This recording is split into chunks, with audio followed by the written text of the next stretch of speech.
So there will be now a monitoring of how much local content streaming services are providing, but no actual requirement. What's the point in that if there's not a requirement?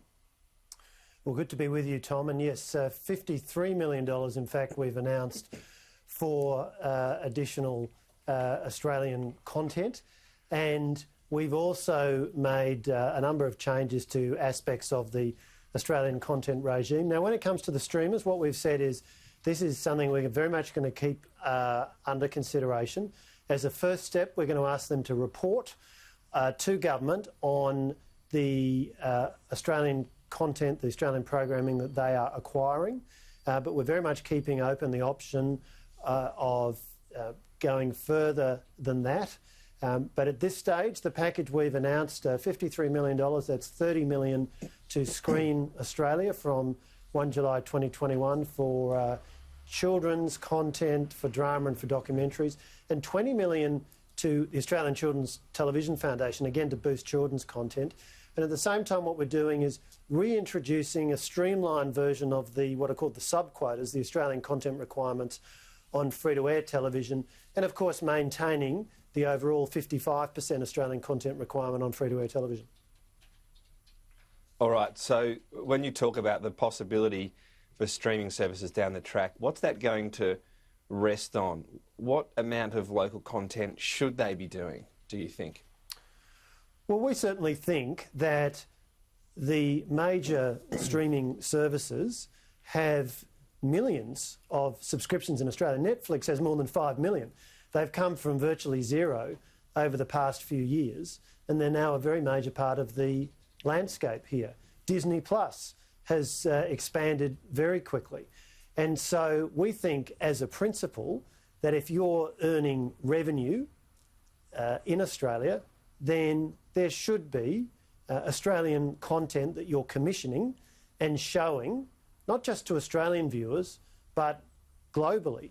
And indeed, one of the themes of this package we've announced is supporting the Australian production sector in a very fast-changing environment. On the one hand, the free-to-air television networks are under increasing pressure. Their viewers are down some 30% over the last few years, revenue's down.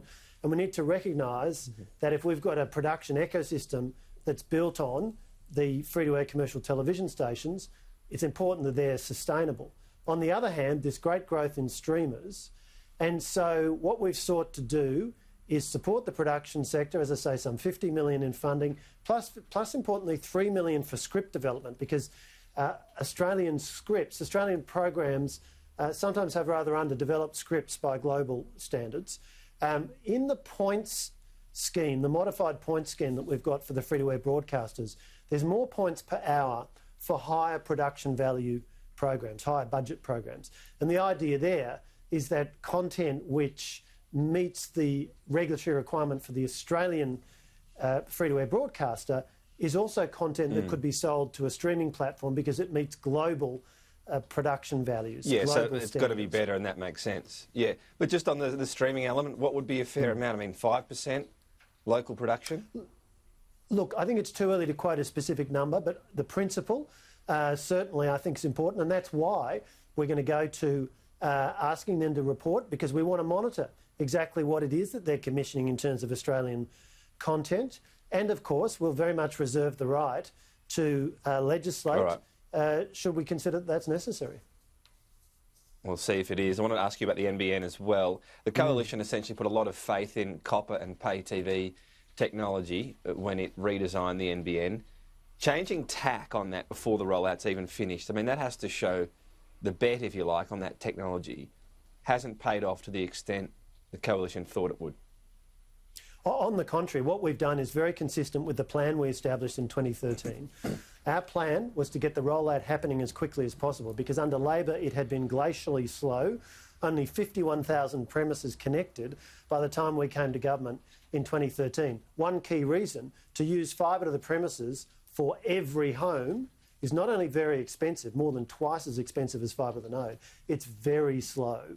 And so we said we want to get this network rolled out as quickly as possible. We delivered on that. We're now at 99% of premises able to connect. That's 11.8 million premises. There's 7.5 million premises that are connected. That number's going up by up to 30,000 a week. And what we also said in 2013, and this is really important, was that the best thing to do was to get the network rolled out quickly, get cash flows coming in, and then look to upgrade as demand increased. We've now reached a point where it does make sense to go to the commitment we've made that 8 million premises will be able to order a speed of up to 1 gigabit per second by 2023, including in the footprint that's presently served by fibre to the node, up to 2 million premises will have the option of ordering a higher speed service up to 1 gigabit per second, and if that requires fibre, we'll install fibre all the way to their home. Importantly, we'll only build the fibre lead-in, though, if there is a customer order. But, so what you're essentially saying is, look, this is the best way, the fastest way to get faster speeds, and yet, during the Coalition's time in power, we've gone from ranked about 30th in internet speed to about 61st. Why has that happened if this was the best plan? Well, what we're focused on is getting the network rolled out as quickly as possible, getting the speeds up, and this announcement that we've made is an important part of that. But ultimately, it's about customer demand. We project that in that 2 million footprint, we project around 20% of customers are likely to order a speed that requires fibre all the way. What we've been focused on is delivering the best services for Australia. Now, interestingly, when you do global comparisons, and when you look at what a large country we are, the low population density we have, which is a major driver of cost in telecommunications networks, but also when you look at the fact that we've now got a baseline of 25 megabits per second available to everybody, peak speed 25 megabits per second on either fixed wireless, satellite or fixed line, and our policy setting now means everybody's at a particular baseline. Many other countries have a long tail of people who are not getting very good speeds at all, and a real focus of the NBN has been getting everybody up to that baseline, and now 99% of premises can connect. Sure, that's another way to measure it, but again, I know you talk about the large population, that it is relevant when you're looking at internet speeds, and Singapore has a huge advantage, but it doesn't explain why we would go so far down that ranking list while the Coalition was supposedly rolling out the best plan. What's your explanation of that? There is development happening all around the world. You know, Labor claimed that the NBN was going to future-proof broadband. Future-proof makes no sense in an industry where technology continues to advance. What we're doing is taking action rather than engaging in political rhetoric. But they picked fibre. I mean, fibre was still the right bet, wasn't it? That's why we're doing more fibre now.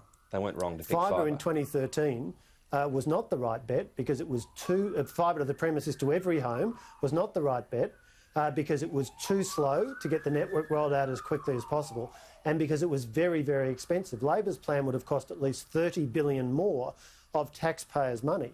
Our plan has generated cash flows which the NBN is able to draw on to now fund this next stage upgrade. Very importantly, this upgrade is not funded on budget. It's by the NBN borrowing in the private sector market because they've been able to demonstrate to the debt markets that the business model works and that the cash flows and revenues are robust.